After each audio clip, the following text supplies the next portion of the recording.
In the 1950s and 60s, an island breeze swept across post-war America. Hawaii joined the Union, and surfers chased an endless summer across the South Seas. It was also the age of the tiki bar, where Americans could escape to exotic shores without ever setting sail. But here's where our palm tree story sways. Tiki culture, with its bamboo trappings and tropical elixirs, wasn't the Polynesian import it seemed. It was a Hollywood creation. Its mastermind? A rumored rum runner named Ernest Raymond Beaumont Gant. After years of island hopping through the Caribbean and South Pacific, Gant landed in Tinseltown in the early 30s and reinvented himself as Don the Beachcomber, transforming a vacant tailor shop just off Hollywood Boulevard into a tropical hideaway. Pouring rum fantasies like the missionary's downfall and his signature zombie, Don made waves across the nation. And while his famed Hollywood oasis shut its doors long ago, the legacy of the tiki craze he ignited lives on.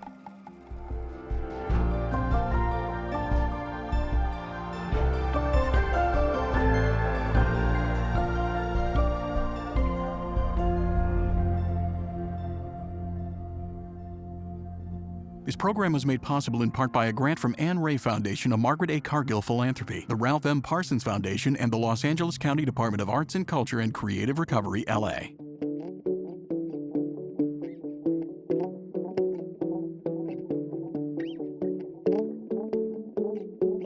My generation missed last call at the Hollywood Don the Beachcombers, but that won't stop me from browsing the menu. I located a copy in the special collections of the Los Angeles Public Library. Its cover is intoxicating, and it sheds light on recent critiques of tiki culture. Lounging under palm fronds, a beachcomber gazes over a seascape populated by native laborers and topless women, almost as if reigning over his domain. But open the menu, and the focus shifts to the beachcomber's drinks, strong ones that remain staples of the tiki trade today. And that's where the story gets even more nuanced. Many were concocted not by the beachcomber himself, but by skilled Filipino bartenders, immigrants from the Pacific Islands. One of them, Ray Buhen, went on to start what's now one of the oldest surviving tiki bars in America, Tiki Ti on Sunset Boulevard.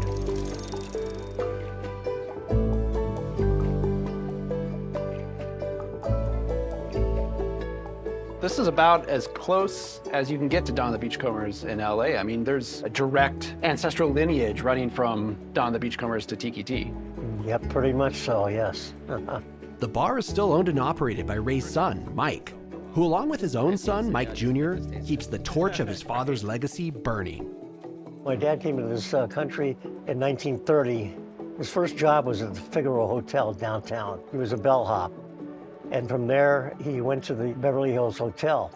Prohibition was just about to end. And then the manager said, "We need a bartender, Ray." So he sent him to bartending school. And he got his degree in bartending. And then Don the Beachcomber was opening up his place in Hollywood. So my dad went over there and applied, and then he hired him. One of the first bartenders at Don the Beachcomber. Right, there were 4 Filipino boys that actually concocted all his drinks. My dad was one of the 4. And what was one of the drinks he would have mixed there? Probably the Zombie, Navy Grog, Gold Cup. All those drinks came out of Don the Beachcomber in the 30s.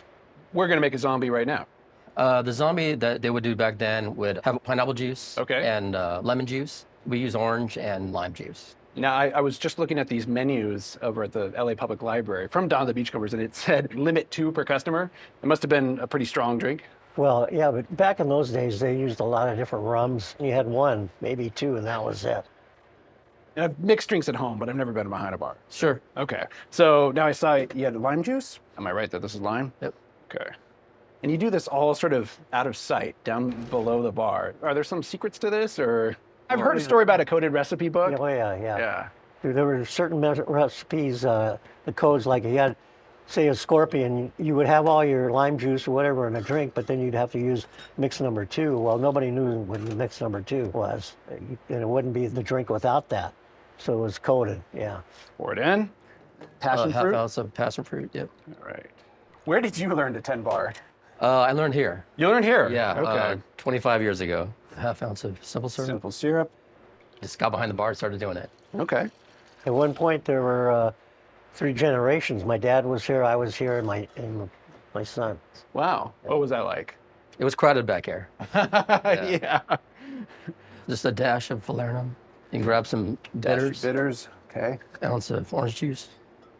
This is, in many ways, fruit juice like this is just as important to a tiki cocktail as rum. Sure. So your father, your grandfather, was a legend, right? I mean, did people start coming here because of him? He had following from other places because after he worked at Don the Beachcomber, he went to other locations and people followed him where he went. Go ahead and throw it on the blender.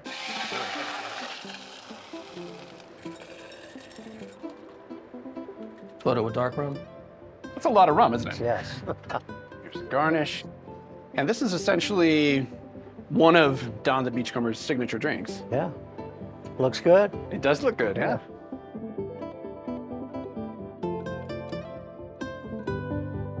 All right.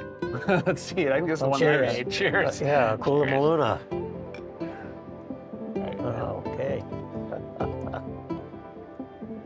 I've noticed that you have this scrolling menu on the TVs here. I've noticed there are references to your father's Filipino heritage. All right, when my dad was born in Bohol, the Yeah. southern part of the Philippines, he was raised in Cebu. And that's why we have a few drinks, like we have a drink called a Bayanihan. That means in Tagalog, together or togetherness. Togetherness? Yeah. Does it refer to the ingredients in the drink or the vibe that it gives off? Well, to be together, have a good time. Now, you don't see a lot of references to the Philippines or Filipino culture in tiki bars. It's kind of funny because when my dad first came here, I had an older sister and he never spoke Tagalog to us in the house. I used to get angry. I go, why didn't you ever teach us Tagalog? And he said, well, why? But then I understood why, because back in the 30s, they were very prejudiced. And if you were speaking another language and you went out, people would say, hey, where are you from? Get the heck out of here. Go back to your country. So he would never speak Tagalog. People would come over and he would speak it in the house, but outside, he always spoke English because he wanted to become so Americanized. It was always English. There was a strong incentive Yeah. to blend in. Yeah, well, I'm half Filipino, mestizo. People look at me and they say, Mike, you don't look Filipino. Well, I don't because he married my mom. My mom was born here, but her dad was born in Czechoslovakia. So I have Czech German on my mom's side and Filipino on my dad's side.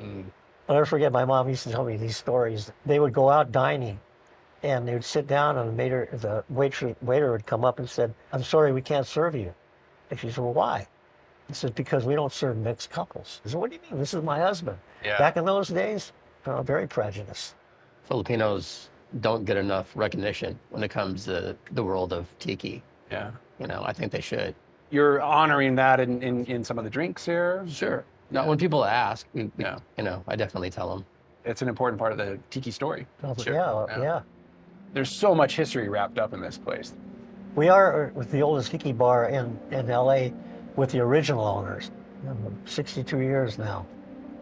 Tiki has had its ups and downs. Yeah. You've Tiki Ti's seen it all. There is a huge tiki revival now. Today, this is an LA landmark. If you're into tiki and you're coming to the West Coast, then the Tiki Ti is definitely on your list to stop. While many bars succumbed to a waning interest in tropical motifs and rum cocktails in the 1970s and 80s, Tiki Ti withstood the test of time. Another survivor was the Tonga Hut in North Hollywood.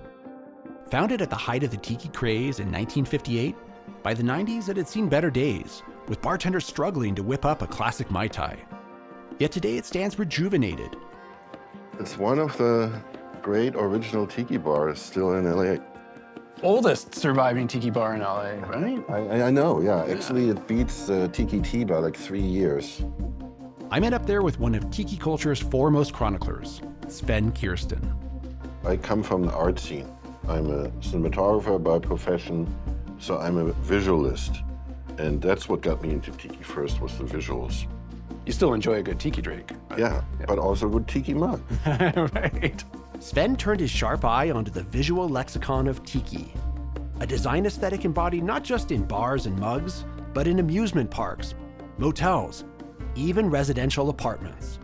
There are some other great examples of tiki art here. One of them are these poles that are holding up these booths. They were originally from the Playa del Rey Polynesian Village apartments. They were from an apartment building. Right. Must have had over 100 different of these tiki poles lining the facade. And each one of these carvings is different. And they were carved by this Filipino carver named Buhen. And there's still some apartment buildings here in Los Angeles, like the Kona Pali in Granada Hills and stuff, that have his carvings on the facade. So people loved the tiki experience so much. They didn't just want to have their drinks in it, they wanted to live in it. Many credit Sven's pivotal Book of Tiki, published in the year 2000, with sparking a resurgence of interest in tiki culture.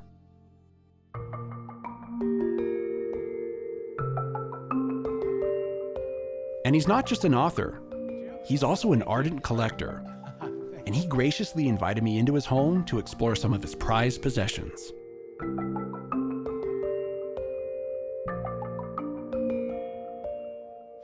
Sven, your house is like a shrine to tiki. It's a museum. Museum. A tiki museum. Now, wait a minute. Is this who I think it is here? Oh, yeah, that's Don. Don the Beachcomber. Himself, right. His wife, Carla Beachcomber, gave this to me. Oh, really? So it's a copy of a painting that she had commissioned in Hawaii. I'm proud to have it.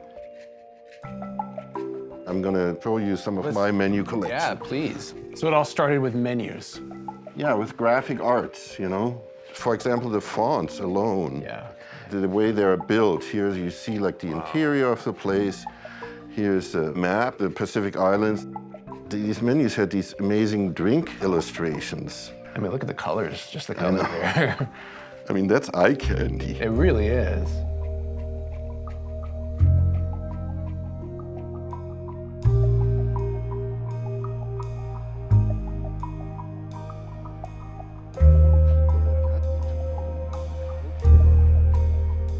The fresh mint makes a difference. Oh, yes. It's like when you put your nose up to it. Exactly. Yeah.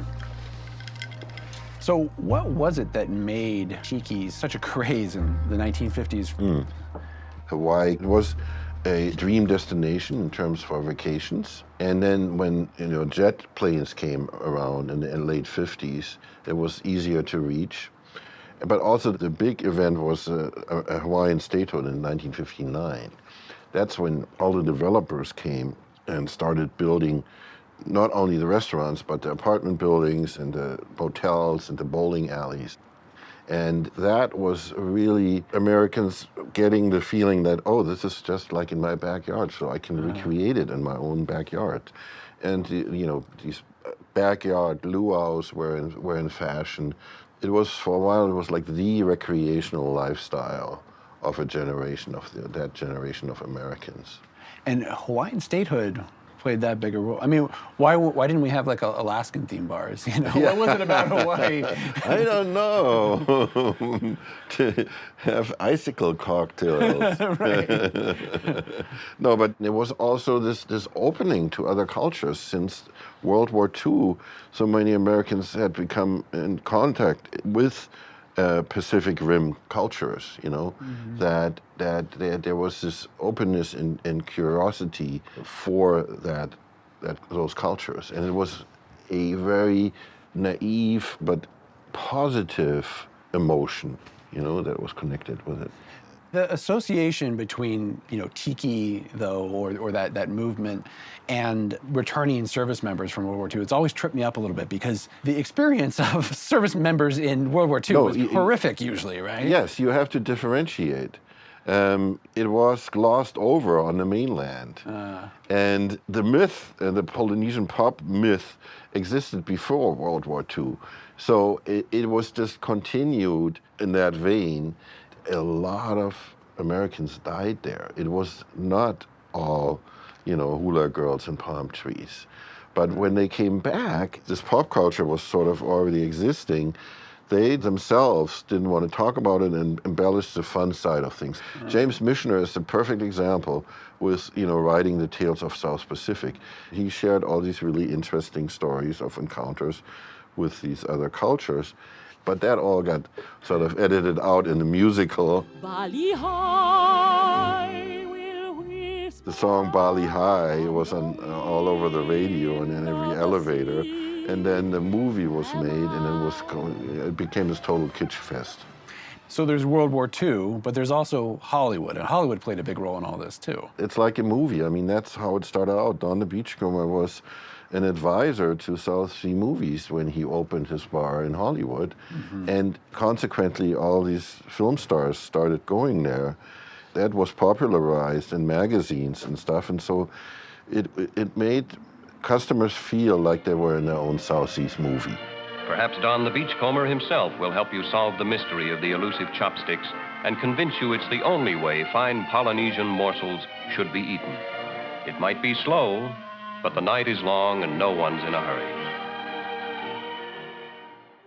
It was all very romanticized and was adventurous and it was exotic. It was a fantasy, a Hollywood fantasy. There's a big misunderstanding that tiki has really anything to do with authentic Polynesian culture. It doesn't. It's a construct.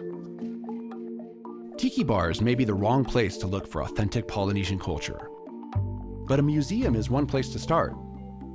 At the Bowers Museum in Orange County, a large collection of oceanic art tells the story of Pacific Islanders through their own material culture.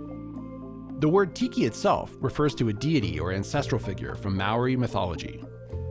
Among the Maori people, it usually means of the first man. But as the museum's Mark Bustamante showed me in a behind-the-scenes tour, tiki decor often pulls from many different traditions.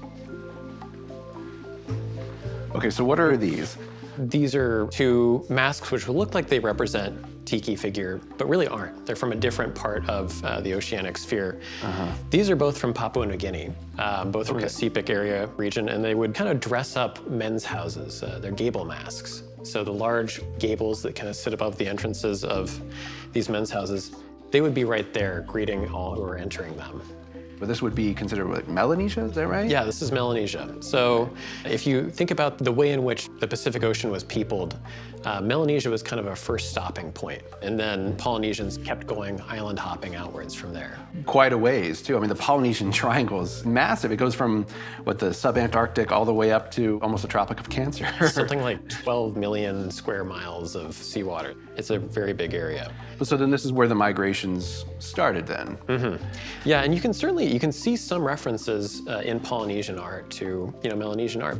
But there are also huge distinctions, and those distinctions were elided over when tiki bars opened, and basically just any iconography that looked exotic, they make do with it. Right, so in the grand scheme of things that are coming from Melanesia are pretty close, but a lot of tiki bars, to your point, there really is an appropriation of cultural art and artifacts from all around the world.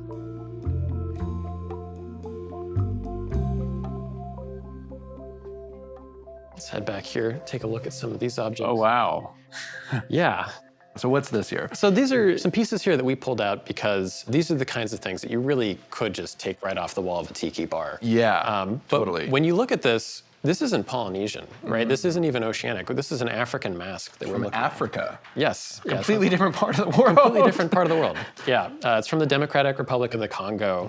This is a Biombo mask, and it would be worn at different ceremonies and ritual events. And you can actually see it's got some raffia here as well, which I think, again, you see raffia appearing all the time in tiki bars. And what is raffia exactly? Raffia is this fibrous material. It's fiber taken, I think, usually from different types of palm, and then turned into this kind of loose decoration. You can see, actually, there's some body masks just behind me here. Oh, right here. Yeah, which have more of this raffia, which is used to kind of disguise the body of the person acting in this mask. And yeah, I've definitely seen this in tiki bars before. And you're right, this could be right off the wall of, the Tonga hut, for instance. What's really interesting is that you kind of started with this focus in Polynesia. The idea is that tiki bars are very much just a Polynesian thing, but they're pulling from everywhere. They're pulling from South America, from Africa. This is another example of a magic bag from Papua New Guinea. And if you look at the figure here again, this is very much something that somebody might conflate as being a tiki figure. Yeah. But it isn't. Looks like almost like a miniature version of the Eastern Island figures. Yeah, like a moai. And the face is very similar. And again, there are some connections here. Now, we were talking about cultural appropriation, and I guess just another term for that would be, cultural imperialism. A lot of museum collections have been acquired by, shady means. How do you wrestle with that here? It's a great, tough question. Museums all over the world have had to deal with this kind of historical baggage, right? Which is that a lot of their collections were not collected ethically. With early collections, the big thing that we can do is just kind of revisit where they came from and do that research, that provenance research, to try and figure out whether the acquisition was ethical. What we can do going forward is that we're doing things the right way now. Anything that we move forward with collecting is thoroughly researched to ensure that it has all the proper exports and things like that. When talking about our oceanic collection, for the most part, it was collected within the past 30 or so years. After standards had already been established? Yes. Okay. Yeah, so a lot of work went into making sure that all this was collected in an appropriate way.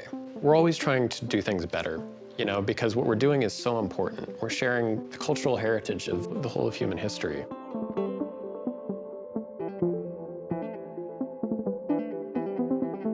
A short drive up the 5 from Bowers is where the tiki craze found its ultimate expression. When Walt Disney's Enchanted Tiki Room opened in 1963, it was nothing short of an animatronic wonder. 6 decades later, its singing birds and crooning flowers remain a crowd pleaser. And yet, like that iconic Don the Beachcomber menu, it's plainly a product of its time, out of step with modern sensibilities. So how do tiki bars keep up with today's world? Just down Harbor Boulevard from that enchanted room lies Anaheim's historic downtown, where Strongwater opened its doors in 2019. So as you can see on our right, these are our booths. They're made of old king-size beds. These are beds? These are beds. And then over here, we've got our zombie grotto. And then what's this? The Vortex of Doom. Vortex of Doom? Of Doom. Okay, what happens if I, Good luck, goodbye. Okay, yeah. In the best tradition of Don the Beachcomber, Strongwater offers its patrons an immersive escape from the outside world. But as we'll see, this nautical-themed bar charts a course away from some of tiki culture's more controversial undertones. So tiki bars are traditionally irreverent, right? Also, they incorporate a lot of iconography that has deep cultural meaning to Pacific Islanders. And that makes some people a little uncomfortable. Sure. I mean, how did you negotiate that concern when you were planning this bar, putting it together? I think our focus was more on the nautical, tropical escapism rather than direct tiki itself. So we are serving tropical cocktails, Asian fusion style food. The automatic category that we fell into is tiki. We went to one of Sven's lectures, and he was explaining. Sven Kirsten. Yeah, Sven Kirsten, yeah. And he's like, let me just explain how tiki bars work. If it is all bamboo and there are no tikis, it's a bamboo bar. Don the Beachcomber's bar, when it first opened, was a bamboo bar. It was not a tiki bar. There used to be a really beautiful bar in Hollywood called Lono, and Lono was named after the god of agriculture in Hawaii. Lono was a fern bar. It was not a tiki bar. Because we are a tropical nautical bar, we saw this as treasures acquired instead of appropriated. And some of these things are things from my travels when I was all over the world. There's masks that I got when I was in Mexico or Puerto Vallarta when I was in the Navy, and things from when I was in the Gulf War, and we would bring things back. So there's little things throughout, like the teacups from my grandmother's house. So there's a lot of artifice to the collection here, but there's some authenticity too. Oh, absolutely. Absolutely. Yeah, you're actually displaying some of your own selected. Yeah, well, things that my wife didn't want in the house, so it worked out. This is a completely immersive experience. There's embellishment everywhere here. Yeah. I mean, just the bathroom, you have what, like 13 locks on the door, right? I mean, every detail. The immersion was the most important part of it, and the storytelling drove the design. We were taking the idea of the history of Anaheim and saying, well, what if, when the wine vines died, they built a ship? Because originally what they were trying to do was build Anaheim all the way to the water so that they could export their wine. And so we had a painting of the waves, and we were gonna say that's where the port was originally planned, and then they built this boat, but they built it inland and they were trying to get it out, and when they did get it out, it got lost at sea. It traveled around the world, and it came back as a ghost ship, and nobody knows how it got to where it's at, and they didn't find it until they excavated this area in the 90s to build this apartment, and they were like, holy cow, where did this come from? And we raised the ship. It was laid across these lava rock wall caves to keep shelter because we didn't know where we were or what was going on. And we explained like this Robinson Crusoe, Swiss Family Robinson situation where we took everything that was on the ship and we repurposed it for our comfort. And then every time if you get a little too intoxicated and you get lost, you can always just look up and see the stars and find your way home again. Yeah. Didn't notice that. That's pretty cool. Detail on everywhere. From the seahorse handles, once you open them, all the way to the captain's quarters, all the way in the back, we really wanted to make sure people didn't even feel like they were in California. We always say that Strongwater is our love letter to Tiki. What we think Don would have really enjoyed in terms of that full escapism, right? He brought back all of his travels, wanted to share it with so many people. And that's kind of what we wanted to do here. This one's from Tonga Hut. This is Big Mo? Big Mo. Nearly a century after a purveyor of rum invited his customers to become beachcombers too, tiki bars still guide us to the distant shores of imagination. From Tiki Ti, this is Ray. But like any Hollywood creation, there are deeper channels to explore. Whose story does this tell? Whose is left out? How does it comment on the world? Venturing further, we recognize these tropical hideaways for what they are, more than just sheltered coves of escapism. They're crossroads, where the winds of oceanic traditions meet the currents of California culture.